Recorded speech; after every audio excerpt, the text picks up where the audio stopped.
Jacques Prévert, Barbara. Sjeti se, Barbara, kiša je lila nad Brestom onog dana. A ti si išla nasmejana, srećna, mokra, razdragana po kiši. Sjeti se, Barbara, nad Brestom lila je kiša neprestano. Sreo sam te u Sijamskoj ulici. Osmehnula si se i ja ti osmeh uzvratio. Sjeti se, Barbara, ti koju nisam poznavao, ti koje me nisi poznavao. Sjeti se. Ipak se setio onog dana. Ne zaboravi. Jedan čovjek je stajao na kapiji i pozvao te po imenu. Barbara! Ti si k njemu po kiši potrčao.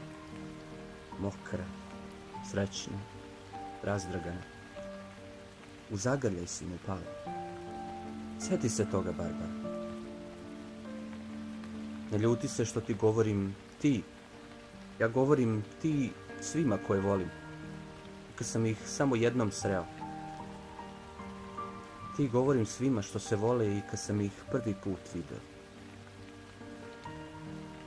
Sjeti se, Barbara.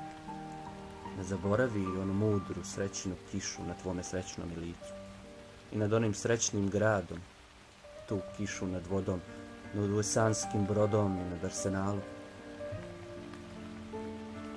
O, Barbara, rat je velika svinjarija. Šta se s tobom dogodilo kad je ovo kišno nebo oganj, krv i čelik bilo?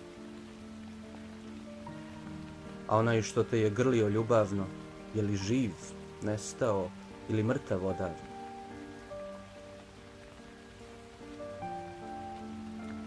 O, Barbara, nad Brestom kiša neprestano lije, kao što je nekad lilo.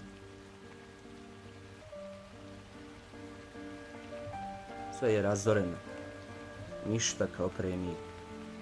Strašna kiša sve je u crno zavila.